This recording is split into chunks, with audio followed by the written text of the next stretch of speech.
अक्षय तृतीया व्रत कथा। नमस्कार भाइयों बहनों और मित्रों, जय माँ गायत्री। आप सभी का मेरे YouTube चैनल शुभकर्मा ही अष्टो में स्वागत है। आज के इस वीडियो में सुनेंगे अक्षय तृतीया व्रत की कथा, साथ ही पूजन विधि, शुभ मुहूर्त व महत्व के बारे में। इससे पहले आप सभी से विनम्र निवेदन है, अगर आप मेरे चैनल पर पहली बार आए हैं तो प्लीज़ वीडियो को लाइक, चैनल को सब्सक्राइब और वीडियो को ज़्यादा से ज़्यादा शेयर अवश्य करें, ताकि आपके साथ साथ आपके अपने भी इस जानकारी का लाभ ले सकें और भगवान लक्ष्मी नारायण की कृपा आपके साथ, आपके घर परिवार पर हमेशा बनी रहे। कमेंट बॉक्स में जय माँ लक्ष्मी या जय श्री लक्ष्मी नारायण अवश्य लिखें। अक्षय तृतीया 2024 हमारे हिंदू धर्म में अक्षय तृतीया एक बहुत ही विशेष पर्व बताया गया है। लोग इस दिन कई तरह के दान, पुण्य और धार्मिक कार्य करते हैं। अक्षय तृतीया के दिन जितना जरूरी माता लक्ष्मी और लक्ष्मी नारायण का पूजन है, उतना ही जरूरी कुबेर भगवान का भी है, क्योंकि यह धन से जुड़ा हुआ पर्व है। अगर आप अपने जीवन में धन और सुख समृद्धि चाहते हैं तो इस दिन कुबेर देव का भी पूजन साथ में करें, जिससे आपके जीवन में धन संबंधी समस्याएं समाप्त होती हैं। हिंदू धर्मशास्त्र में वैशाख शुक्ल पक्ष की तृतीया तिथि का विशेष महत्व बताया गया है। इस दिन देश भर में अक्षय तृतीया का महापर्व मनाया जाता है।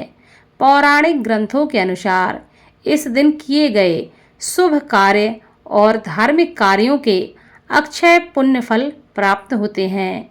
अक्षय तृतीया के अलावा इस दिन विष्णु जी के छठे अवतार भगवान परशुराम का जन्म भी हुआ था, इसलिए इस दिन को भगवान परशुराम की जयंती के रूप में भी मनाया जाता है।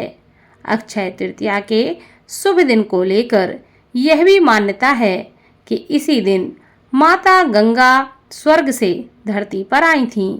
साथ ही अक्षय तृतीया को अन्न एवं रसोई की देवी माता अन्नपूर्णा का जन्म भी हुआ था। हिंदू धर्म में इस दिन के कई विशेष महत्व और कई प्रकार की अलग अलग कथाएं शास्त्रों में प्रचलित हैं। अक्षय तृतीया से जुड़ी हुई एक पौराणिक कथा के अनुसार धर्मदास नामक एक वैश्य था। धर्मदास की आर्थिक स्थिति अच्छी नहीं थी। वह हमेशा अपने परिवार के भरण पोषण के लिए चिंतित रहता था। आर्थिक स्थिति ठीक ना होने के कारण वह परेशान रहता था, लेकिन वह स्वभाव से बहुत ही धार्मिक और दानी प्रवृत्ति का था। एक बार धर्मदास ने किसी कथा के दौरान अक्षय तृतीया के दिन किए जाने वाले दान का महत्व सुना। कथा का महात्म्य सुनने के बाद वह हर साल अक्षय तृतीया को सुबह गंगा नदी में स्नान करके सभी देवी देवताओं की विधि पूर्वक पूजा करने लगा। अपने सामर्थ्य के अनुसार जल से भरे घड़े, जौ, अनाज, गुड़, घी जैसी कई वस्तुओं को वह भगवान और ब्राह्मणों को अर्पित करने लगा। यह सब देखकर धर्मदास की पत्नी उसे रोकने की कोशिश करने लगी, क्योंकि उसे लगता था कि अगर इतना सब दान में दे देंगे तो परिवार का पालन पोषण कैसे होगा। अपनी पत्नी की बातों को सुनकर धर्मदास बिल्कुल भी विचलित नहीं हुआ और वह अपने सामर्थ्य के अनुसार दान पुण्य करता रहा। वृद्धावस्था में अनेक रोगों से ग्रसित होने के बावजूद भी धर्मदास अक्षय तृतीया के दिन व्रत एवं दान पुण्य किया करता था। पौराणिक कथा के अनुसार यही धर्मदास वैश्य अक्षय तृतीया के दान धर्म के पुण्य के कारण अगले जन्म में कुशावती का राजा बना। धर्मदास अपने अगले जन्म में भी दान पुण्य करने वाला धार्मिक स्वभाव का था। माना जाता है कि उनके महायज्ञ के आयोजन में त्रिदेव वेश बदलकर शामिल हुआ करते थे। प्रतापी राजा होने के बावजूद भी वह कभी भी दान धर्म के मार्ग से नहीं भटके और अपने पुण्य फल से अपने अगले जन्म में यही राजा भारत के महान सम्राट चंद्रगुप्त के रूप में पैदा हुए थे। अक्षय तृतीया पर दान पुण्य से खुश होकर भगवान ने धर्मदास पर कृपा की। वैसे ही जो कोई अक्षय तृतीया पर शुभ मुहूर्त में इस दिन दान पुण्य करता है, व्रत कथा सुनता है, पढ़ता है, दूसरों को सुनाता है, उसे भी अक्षय पुण्य की प्राप्ति होती है। धार्मिक शास्त्रों में भी यह बताया गया है कि जीवन में सुख, समृद्धि, यश और वैभव की प्राप्ति के लिए इस दिन दान पुण्य करके व्रत कथा अवश्य सुननी चाहिए। आप भी अक्षय तृतीया पर सुख, समृद्धि और यश प्राप्ति के लिए पुण्य कमाएं, व्रत कथा सुनें, दूसरों को शेयर करें ताकि वह भी इसका लाभ ले सकें। जानते हैं अक्षय तृतीया पूजन विधि व उसके शुभ मुहूर्त के बारे में।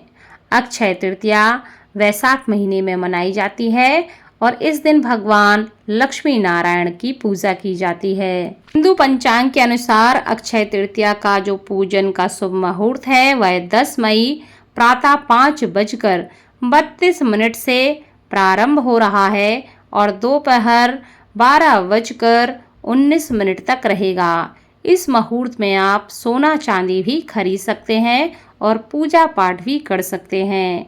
अब जानते हैं पूजन विधि के बारे में। अक्षय तृतीया के दिन सुबह जल्दी उठ जाएं और साफ सुथरे वस्त्र धारण करें। इस दिन आप गंगा स्नान करें तो बहुत ही शुभ फल प्राप्त होता है। अगर आप गंगा स्नान ना कर सकें तो नहाने के पानी में थोड़ा सा गंगा जल डालकर आप स्नान कर लें। अगर आप इस दिन व्रत रखते हैं तो व्रत का संकल्प लें। इसके बाद भगवान विष्णु और माता लक्ष्मी की मूर्ति को किसी चौकी पर लाल या पीला वस्त्र बिछाकर स्थापित कर दें। साथ में गणेश जी की मूर्ति भी स्थापित कर दें। सबसे पहले भगवान गणेश का पूजन करें। उसके बाद आप भगवान विष्णु और माता लक्ष्मी की मूर्ति पर अक्षत चढ़ाएं और उनका पूजन इत्यादि करें। फूल, वस्त्र, धूप, दीप, नैवेद्य इत्यादि से उनका पूजन करें। साथ ही नैवेद्य स्वरूप जौ, गेहूं और सत्तू, ककड़ी, चने की दाल आदि अर्पित करें। साथ ही अंत में भगवान विष्णु और माता लक्ष्मी को प्रसन्न करने के लिए कनकधारा स्तोत्र, श्री सूक्त का पाठ करें और भगवान विष्णु को प्रसन्न करने के लिए भगवान विष्णु के किसी मंत्र का आप जप करें या आप गजेंद्र मोक्ष का पाठ करें या विष्णु सहस्त्र नाम का पाठ करें। या अगर आप इनमें से कुछ ना कर सकें तो लक्ष्मी चालीसा, विष्णु चालीसा भी आप कर सकते हैं। साथ ही अक्षय तृतीया पर माँ लक्ष्मी को गुलाब के फूल अवश्य अर्पित करें। इसके अलावा इस फटक की माला अगर आप इस दिन माँ लक्ष्मी को अर्पित करते हैं तो माता लक्ष्मी प्रसन्न होती हैं। वहीं इस दिन ब्राह्मणों को दान करें। ऐसा करने से अक्षय पुण्य फल की प्राप्ति होती है। शास्त्रों के अनुसार अक्षय तृतीया पर भगवान विष्णु के छठे स्वरूप परशुराम का जन्म हुआ था, इसलिए इस दिन का विशेष महत्व बताया गया है। वहीं अक्षय तृतीया पर सतयुग और त्रेता युग का प्रारंभ हुआ था, इसलिए इसका और भी महत्व बढ़ गया। इसी के साथ भगवान विष्णु के अवतार नर और नारायण और हयग्रीव का अवतरण भी इसी तिथि में हुआ था। वहीं अक्षय तृतीया तिथि पर ही महाभारत के युद्ध का समापन हुआ था। द्वापर युग का समापन भी अक्षय तृतीया पर ही माना गया है। मान्यताओं के अनुसार इस दिन माँ गंगा भी धरती पर पहली बार आई थीं। मान्यताओं के अनुसार वेद व्यास और भगवान श्री गणेश द्वारा महाभारत ग्रंथ के लेखन का प्रारंभ भी इसी तिथि को हुआ था, तो इसलिए इस दिन का विशेष महत्व बढ़ जाता है, क्योंकि यह अक्षय तृतीया पर विशेष कार्य हुए थे। तो आपको इस वीडियो में मैंने अक्षय तृतीया व्रत कथा, महत्व, पूजन विधि और शुभ मुहूर्त के बारे में बताया है, इसलिए आप इसको ज़्यादा से ज़्यादा शेयर करें, खुद लाभ लें, आपके जो अपने हैं उनको भी इसके बारे में बताएं। धन्यवाद। जय माँ लक्ष्मी नारायण।